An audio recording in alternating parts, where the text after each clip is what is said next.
Good morning, everyone. What an honor it is to be here with you, the dedicated healthcare professionals of Guam. Thank you for welcoming me today. Guam faces huge healthcare challenges due to its distant location, nearly 10,000 miles away from the U.S. mainland. This makes it extremely difficult to attract and retain healthcare professionals. Guam's economy also has limited industries, so the average household income is around 58,000 compared to about 80,000 on the state side. Many residents here struggle to afford timely medical care or maintain a healthy diet. As a result, Guam reports the highest prevalence of obesity and dialysis in the country. We also have the youngest average age to experience strokes and heart attacks than anywhere else in the country. During the COVID time, telehealth became important as patients could not leave home during the lockdowns. So temporary provisions under the amendment of Title 18 of the Social Security Act actually allowed Medicare beneficiaries to access virtual health care. But the provision just expired on September 30th of this year. To maintain and expand these virtual care options, the House Representative Ro Khanna introduced the Telehealth Coverage Act of 2025, namely H.R. 2263. This bill aims to make these telehealth flexibilities permanent and to broaden the scope of covered services nationwide, including Guam. The bill is currently under review in the House. The proposed legislation of this bill will introduce several changes for the Medicare patients. Number 1. Elimination of expiration dates for telehealth access, removing the sunset clause. Number 2. Removal of location restrictions, allowing patients to receive service from their homes. 3. Expansion of eligible providers to include professionals like physical therapists, speech pathologists, and audiologists, etc. 4. Waiver of in-person requirements for patients receiving mental health treatment or dialysis before starting virtual care. Number 5. Inclusion of audio-only communication for patients lacking reliable internet or video capabilities for financial coverage. 6. Federally certified healthcare facilities, including hospitals and clinics, may serve as permanent telehealth providers. Number 7. Hospital-level acute care at home is permitted. This is important for Guam because we do not have any post-acute care facilities at this moment. Number 8. Standards for integrating translators will be developed through this bill. This is essential for Guam as well, since more than half of Guamanians do not speak English as the first language. 9.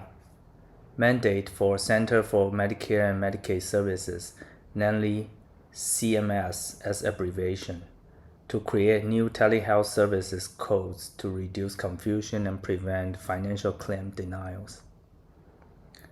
Number 10. Remote hospice and palliative care is now allowed without a prior in-person meeting. Although this bill has remarkable benefits, it will not fully resolve Guam's healthcare disparities, as only about 12 to 14% of Guamanians have Medicare, while a far larger segment, around 20 to 30% of the population here rely on Medicaid. Therefore, the majority of our most vulnerable residents would not benefit directly. Since both Medicare and Medicaid are administered by CMS, the solution is clear. We must urge the Department of Public Health and Social Services in Guam, namely DPHSS, to generate a proposal for a Section 1115 waiver to extend these telehealth benefits to cover Medicaid patients here in Guam. For CMS to issue this waiver, as I mentioned earlier, Guam's DPHSS must first design a detailed proposal outlining the services, eligibility, and projected financial impact. Next, DPHSS must conduct a public review process including holding hearings, posting notices, and gathering feedback from all stakeholders. The legislature can play a role in facilitating this dialogue as well. After incorporating public input, DPHSS, in coordination with the governor's office, will submit the finalized proposal to CMS for formal review and approval. Given this Telehealth Act will expand to cover all sorts of healthcare workers for telehealth services, it is undoubtable that collaboration between us would need to happen to provide more comprehensive and high-quality services. For example, a stroke telemedicine consult may involve neurologist, PT, OT, and speech therapist at the same time. Interpreter and culture mediator may also need to be involved as the interface between the providers and the patients. More importantly, to push for this bill to include Medicaid patients, unified advocacy across all healthcare disciplines, along with cooperation between DPHSS, the governor's office, and the legislature must happen. Given this Telehealth Act likely will be passed by Congress at some point, we need to speed up the process to secure the CMS Section 1115 waiver. This also means that we need to start with our advocacy, followed by the review process by DPHSS. Then DPHSS, along with the approval from the governor, will file the proposal to CMS, so CMS can review and approve this waiver.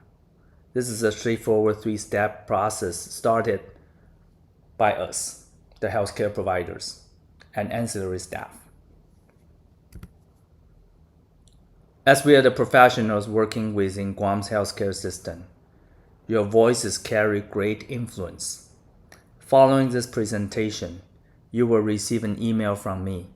I encourage you to reply and indicate your support for the Section 1115 waiver process. Your endorsements will be compiled and shared with the Department of Public Health, the DPHSS, and the legislature to show our unified professional backing for this initiative. Together, we can help close Guam's healthcare gap and ensure that more residents have access to telehealth services. Thank you for your time and efforts.